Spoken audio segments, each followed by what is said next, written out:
Hi കൂട്ടുകാരെ, അസ്സലാമു അലൈക്കും. ഞാനിന്ന് നമ്മുടെ ജസ്നാസ് ബ്ലോഗ് ഉണ്ടല്ലോ, അപ്പൊ അതിലൊരു വീഡിയോ കാണാനിട വന്നിട്ടോ. വളരെ വിഷമിച്ചു പോയി ആ ഉമ്മാന്റെ വേദന അറിഞ്ഞപ്പോൾ.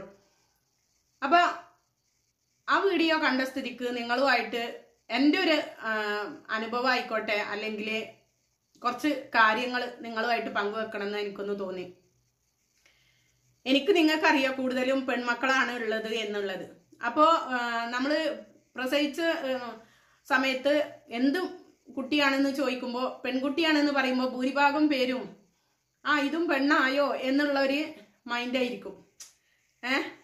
ആൺകുട്ടിയാവുമ്പോൾ ഒരു പുഞ്ചിരിയും പെൺകുട്ടിയാവുമ്പോൾ ഒരു മൗനവും ഒരു ഇങ്ങനെ ഉള്ള ഒരു മുഖഭാവമായിരിക്കും അല്ലേ. പക്ഷെ ഈ നേരം വരെ ഞാൻ പറയട്ടെ, ഞാൻ എൻ്റെ റബ്ബാണ് സത്യം, എനിക്ക് പെൺമക്കള് കൂടുതൽ ഉണ്ടായതിന് അൽഹംദുലില്ലാ, എനിക്ക് ഈ നേരം വരെ അതിനൊരു വിഷമം ഉണ്ടായിട്ടില്ല. നേരെ മറിച്ച് എനിക്ക് എൻ്റെ റബ്ബ് അതിലേറെ ഉയർത്തി എന്നെ തന്നിട്ടേ ഉള്ളൂ, എനിക്ക് പെൺമക്കളെ തന്നതിൽ കേട്ടോ. അപ്പൊ ഞാൻ പറഞ്ഞു വന്നത്, ആണായാലും പെണ്ണായാലും നമ്മൾക്ക് ഉപകരിക്കുന്ന മക്കളാകണം, നമ്മൾക്ക് സ്വാലിഹായ മക്കള് വേണം എന്നാണ് ഏതൊരു രക്ഷിതാവും ആഗ്രഹിക്കുക, ചിന്തിക്കുക അല്ലെ.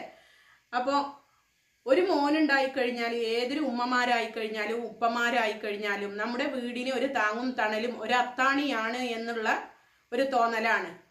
മുസ്ലിങ്ങളിൽ നമ്മൾ എന്താണ് പറയുക, നമ്മളെ മയ്യത്തും കട്ടിൽ പിടിക്കാനുള്ളൊരു ആണാണ് അല്ലെ, ഒരു മോനാണ് എന്നെല്ലാം പറഞ്ഞ് കൊഞ്ചിച്ച് ലാളിച്ച് നമ്മൾ വളർത്തും. പക്ഷെ നമ്മളെ സ്വപ്നങ്ങൾക്ക് അതീതമായിട്ട് നമ്മളെ സ്വപ്നങ്ങളെ എല്ലാം കാറ്റിപ്പറത്തിക്കൊണ്ട് ഈ മക്കൾ ചെയ്യുന്ന കൊള്ളരുതായ്മകള്, ലഹരിക്കടിമപ്പെട്ടിട്ട് ഒരു ഉമ്മ പറയുന്നത് കേട്ട് കഴിഞ്ഞാൽ നെഞ്ച് കത്തിപ്പോവും. അപ്പൊ ആ ഉമ്മാന്റെ വേദനാജനകമായിട്ടുള്ള കുറച്ച് കാര്യങ്ങൾ നിങ്ങൾക്ക് മുമ്പിൽ ഞാൻ കാണിച്ചു തരാം, പ്ലേ ചെയ്യാം. ഞാൻ പറഞ്ഞില്ലേ, ആണ് പെണ്ണ് വ്യത്യാസമില്ലാതെയാണ് ഇപ്പോഴത്തെ കാലത്ത് ലഹരി ഉപയോഗിക്കുന്നത്. ഞാനിപ്പോ പെൺകുട്ടികളാണെന്ന് പറഞ്ഞത് കൊണ്ട് അവര് നല്ല രീതിയിൽ വരട്ടെ, അല്ലാതെ ഇപ്പോഴത്തെ കാലത്ത് ആണ് പെണ്ണ് വ്യത്യാസമില്ല അല്ലെ. പക്ഷെ എന്നിരുന്നാൽ കൂടി നമ്മളെ മനസ്സിലാക്കുന്ന ഒരു മനസ്സ് പെൺമക്കൾക്ക് ഉണ്ടാവും എന്നുള്ളതാണ്. ആൺമക്കളെക്കാട്ടിലും കൂടുതൽ പെൺമക്കൾക്ക് അങ്ങനത്തെ ഒരു കുറച്ചൊരു ദയ, ഒരു കാരുണ്യം, കുറച്ച് സ്നേഹം, നമ്മളെ മനസ്സിലാക്കാനുള്ള കഴിവ്, അതെല്ലാം കൂടി കുറച്ചധികം ചിന്തിക്കാനുള്ള ഒരു കഴിവ് പെൺകുട്ടികൾക്കാണ് പടച്ചോൻ കൊടുത്തിട്ടുള്ളത്. ആണിനേക്കാട്ടിലും അപേക്ഷിച്ച് പെൺമക്കൾക്ക് അങ്ങനെ കൊടുത്തിട്ടുണ്ട്, സ്ത്രീകൾക്ക് കൊടുത്തിട്ടുണ്ട്. അപ്പൊ അതൊക്കെ വെച്ച് നോക്കുമ്പോൾ ആണിനെക്കാട്ടിലും എത്രയോ ഭേദം പെൺമക്കളാണ് എന്ന് പറയാം. ഇങ്ങനെ ആൺമക്കൾ ഉണ്ടായിട്ട് എന്താണ് ഗുണം? ഗുണത്തെക്കാളേറെ ദോഷം ചെയ്യുന്ന ആൺമക്കളായി തീർന്ന പിന്നെ എന്താണ് ചെയ്യുക?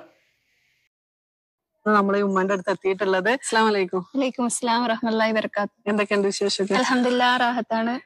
നമ്മൾ ആ വീഡിയോ ചെയ്തതിന് ശേഷം ഇപ്പൊ കഴിഞ്ഞ ദിവസം ഉണ്ടായ ആ ഒരു എന്താ പറയാന്ന് എനിക്ക് അറിയില്ല, താമരശ്ശേരി കൊലപാതകമായിട്ട് ബന്ധപ്പെട്ട ഒരു മോന് ഒരു ബ്രെയിൻ ട്യൂമറായിട്ട് ഇത് കഴിഞ്ഞിട്ട് റെസ്റ്റിലായിരുന്ന ഉമ്മ ഇങ്ങനെ തലക്കടിച്ച് വെട്ടി കൊന്നു എന്നൊക്കെ പറഞ്ഞിട്ട് ഒരുപാട് കോള് ജസ്നയ്ക്കും വന്നിട്ടുണ്ട്, എനിക്കും വന്നിട്ടുണ്ട്. അതുപോലെ ഒരു സിറ്റുവേഷൻ ഒരുപക്ഷെ മേ ബി എനിക്കും സംഭവിച്ചേക്കാം. അൽഹംദുലില്ലാ, അള്ളാഹു അതിൽ നിന്നൊക്കെ കഴിച്ചിലാക്കി എന്നോണം പറയാം. അപ്പൊ ആ കുട്ടി മാത്രല്ല, ഞാനിപ്പോ ഇടയ്ക്ക് ഒരു ദിവസം ഒരു റിപ്പോർട്ടർ ചാനലിൽ കാണുന്നുണ്ടായി, വളാഞ്ചേരി ഭാഗത്തുള്ള നിസാമ എന്ന് പറയുന്ന ഓന്റെ തുറന്ന് പറയണം, 23 ഇപ്പൊ ഓന് വയസ്സായിട്ടുള്ള, നിങ്ങൾ ആരും ആ വീഡിയോസ് കണ്ടില്ലെങ്കിൽ നിങ്ങൾ അത് കാണുക. അതേ സിറ്റുവേഷനിൽ കൂടി ഞാൻ കടന്നു പോയിട്ടുള്ള ഒരു ഉമ്മയാണ്. അപ്പൊ ഓനത് സ്വന്തമായിട്ട് മാറണമെന്ന് തോന്നിയതാണ്. ഇപ്പൊ എനിക്ക് നന്നാവണമെന്ന് തോന്നിയാൽ എത്ര അഡിഷൻ സെന്റർ ശ്രമിച്ചിട്ടും പറ്റൂല.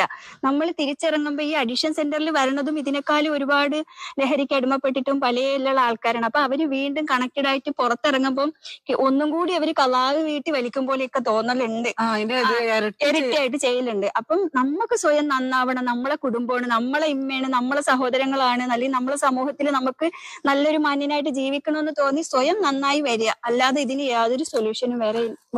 മോന് പിന്നെ ആ ഒരു അവസ്ഥയിലേക്ക് തന്നെ പോയോ? മോൻ ഇപ്പോഴും ആ ഒരു അവസ്ഥ, കാരണം ബാംഗ്ലൂരിൽ നിന്നൊക്കെ വന്നിട്ടുണ്ട്, നല്ലൊരു ഇതിലേക്ക് വന്നു മാറാന്നൊക്കെ പറഞ്ഞു വന്നു. പക്ഷെ എങ്കിലും പുറത്തുനിന്ന് അറിയാൻ കഴിയണത് വേറെ തരത്തിലാണ്. എന്റെ വീട്ടിൽ നിന്ന് എന്റെ ഉമ്മ വിളിച്ചിട്ടുണ്ടായിരുന്നു, കുട്ടിയാ ഇവിടുന്ന് അങ്ങോട്ട് ചെന്നോ, അവിടെ നിന്നാല് ഇങ്ങനത്തെ കൂട്ടുകെട്ടൊന്നും ഉണ്ടാവൂലെന്ന്. പക്ഷെ ഓന് പോവാൻ കൂട്ടാക്കണില്ല. നമ്മൾ കുറെ പുറത്തുനിന്ന് ഓനെ നന്നാക്കാൻ വേണ്ടി ശ്രമിക്കുന്നുണ്ട്, പക്ഷെ ഓന് അതിനോടൊന്നും താല്പര്യപ്പെട്ട് വരണില്ല. അപ്പൊ അതുപോലെ ഇനി ഒരുപാട് സംഭവങ്ങൾ ഇനി നമ്മുടെ ചുറ്റുപാടുണ്ടാവാം.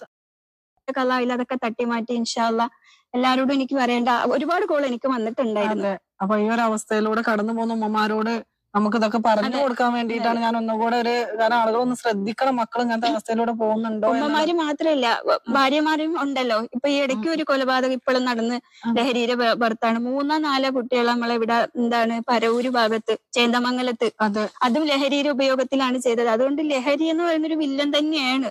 അത് നമ്മൾ എല്ലാരും കെയർ ചെയ്തിരിക്കുക. ഉമ്മമാര് മാത്രമല്ല, വൈഫുമാരുണ്ട്, പെങ്ങന്മാരുണ്ട്, ഉപ്പയെ സഹിക്കണം പെമ്മക്കളുണ്ട്. നമ്മളടുത്ത് പറഞ്ഞിട്ടുണ്ട് ഈ വീഡിയോസ് ഇട്ടതിന് ശേഷം, എന്റെ ഉപ്പ എങ്ങനെയാണ്, എന്റെ ആങ്ങളമാര് ഇങ്ങനെയാണ്, ഞങ്ങൾക്കൊന്ന് സമാധാനത്തിൽ കിടന്നുറങ്ങാൻ പറ്റില്ല ഉമ്മ എന്ന് പറഞ്ഞിട്ട് എന്നെ എത്രയോ ആൾക്കാർ വിളിച്ച് പറഞ്ഞിട്ടുണ്ടെന്ന് അറിയാം. ലഹരി വിമുക്ത ദിനമായിട്ട് ആചരിക്കുമ്പോഴേ എപ്പോഴും നമ്മള് ലഹരിക്ക് അടിമകൾ തന്നെയാണ് ഒരുപാട് വീടുകൾ. അതെല്ലാം അങ്ങനെ പഠിച്ചിട്ടുണ്ടോ? ആളുകൾ ചോദിച്ചിരുന്നോ ശരിക്കും അത് ഓന് ഖുർആൻ പഠിച്ചിരുന്ന കുട്ടിയാണോ? അതെ, ശരിക്കും ഖുർആന് പഠിച്ച് അവന്റെ ഫോട്ടോസ് ഞാൻ കാണിച്ചു തന്നില്ലേ. അതേ, രണ്ടാളും ചെറിയ ആള് ഹാഫിളായി, ഇവൻ 12-13 ജിസോളം ഹാഫിളായി. പിന്നെ കൊറോണ കഴിഞ്ഞ് ദർസിലും 4 വർഷം പഠിച്ചിട്ടുണ്ട്. ഭാര്യത്താണ്. അപ്പൊ ഇങ്ങനെയുള്ള മക്കളൊക്കെ നമ്മൾ ഒരിക്കലും ചിന്തിക്കൂല. അപ്പൊ നമ്മൾ ശ്രദ്ധിക്കുക, ഇത്രയൊക്കെ തന്നെ പറയാനുള്ളൂ. അപ്പൊ ആ ഒരു ക്ലാരിഫിക്കേഷൻ തരാൻ വേണ്ടിയിട്ടാണ് ഒരു വീഡിയോ ചെയ്തത്. കണ്ടോ ആ ഉമ്മ വേദനയോടെ പറയുന്ന കാര്യങ്ങള്. അവരെ വിളിച്ചിട്ട് ഓരോരുത്തര് പറയുന്നുണ്ട് എന്നാ പറയുന്നേ. ഓരോ പെൺമക്കൾ ഉപ്പാനെ ഭയന്ന് ജീവിക്കുന്ന, ആങ്ങളെ ഭയന്ന് ജീവിക്കുന്ന, ലഹരിക്കടിമപ്പെട്ടിട്ട്. എന്താണ് ലോകത്തിന്റെ പോക്ക്? ലഹരി വിമുക്ത കേരളം എന്നെല്ലാം പറഞ്ഞിട്ട് നമ്മൾ എത്ര കൊടി പിടിച്ച് നടന്നാലും ഇപ്പോഴും കേരളത്തിൽ ഞാൻ പറയുന്നേ, എത്ര കുടുംബങ്ങൾ ഈ ലഹരിക്കടിമപ്പെട്ട ആൺമക്കളെ ചൊല്ലിയിട്ടും ഉപ്പമാരെ ചൊല്ലിയിട്ടും ആങ്ങളമാരെ ചൊല്ലിയിട്ട് ഭർത്താവിനെ ചൊല്ലിയിട്ട് എന്ന് വേണ്ട സ്ത്രീകൾ എത്ര വേദന അനുഭവിച്ച് തീരുന്നുണ്ട്. എത്ര ക്ലാസ്സുകൾ നമ്മൾ കേട്ട് കഴിഞ്ഞാലും വീണ്ടും വീണ്ടും നമ്മൾ അത്രയും വേദനാജനകമായിട്ടുള്ള കാര്യങ്ങൾ തന്നെയാണ് ദിവസം ചെല്ലുന്തോറും നമ്മൾ കേൾക്കേണ്ടി വരുന്നത്. ഇനിയെങ്കിലും നമ്മുടെ മക്കൾ കണ്ണു തുറന്ന് കാണട്ടെ, നല്ല രീതിയിൽ ജീവിക്കാൻ പഠിക്കട്ടെ. ലഹരിയല്ല വലുത്, അതിനേക്കാട്ടിലും വലുത് നമുക്ക് നമ്മുടെ ജീവനും ജീവിതവുമാണെന്ന് എല്ലാ മക്കളും മനസ്സിലാക്കണം. നല്ല മക്കളായിട്ട് വരാൻ നമുക്ക് ഉമ്മമാർക്ക് നമ്മളെ പ്രാർത്ഥനയോളം വേറെ ഒന്നുമില്ല അല്ലെ. അപ്പൊ നമ്മള് അകമഴിഞ്ഞ് പ്രാർത്ഥിക്കുക, നമ്മുടെ മക്കൾ സ്വാലിഹായ മക്കളായി തീരാൻ നമ്മൾ പ്രാർത്ഥിക്കുക. ഒരു ഉമ്മാന്റെ പ്രാർത്ഥനയോളം ഈ ലോകത്ത് വേറെ ഒന്നും ഇല്ല. ആ പ്രാർത്ഥനയെ തടുക്കാൻ വേറൊരു ശക്തിക്കും കഴിയില്ല. കാരണം പെറ്റുമ്മാന്റെ വേദനയേക്കാൾ വേറൊരു വേദന ഈ ലോകത്ത് വേറെ ഇല്ല. അപ്പൊ ആ പെറ്റുമ്മാന്റെ പ്രാർത്ഥനയേക്കാൾ വേറൊരു പ്രാർത്ഥനയും വേറെയില്ല. അപ്പൊ എല്ലാ മക്കൾക്കും അള്ളാഹു ഹൈറാക്കട്ടെ, നല്ല ബുദ്ധിയും വെളിച്ചവും കൊടുക്കട്ടെ. ഓരോ സ്വപ്നങ്ങൾ കണ്ടുകൊണ്ടാണ് നമ്മൾ മക്കളെ വളർത്തുന്നത്. അപ്പൊ ആ മക്കൾ ഇങ്ങനെയെല്ലാം ആയിത്തീരുമ്പോ എത്ര വേദനാജനകമാണല്ലേ. പെൺമക്കളായി എന്ന് വിചാരിച്ചിട്ട് ഞാൻ അങ്ങനെ എടുത്തു പറഞ്ഞതല്ല കേട്ടോ, കാലങ്ങളായിട്ട് ഉള്ള കാര്യങ്ങളാണ് പറയുന്നത്. പെണ്ണ് എന്ന് കേട്ട് കഴിഞ്ഞാൽ എന്താണ്, മുഖം ചുളിക്കലാണ്. പക്ഷെ ഇപ്പത്തെ കാലത്ത് പെൺകുട്ടികളാണ് നല്ലത് എന്ന് തോന്നിപ്പോവും.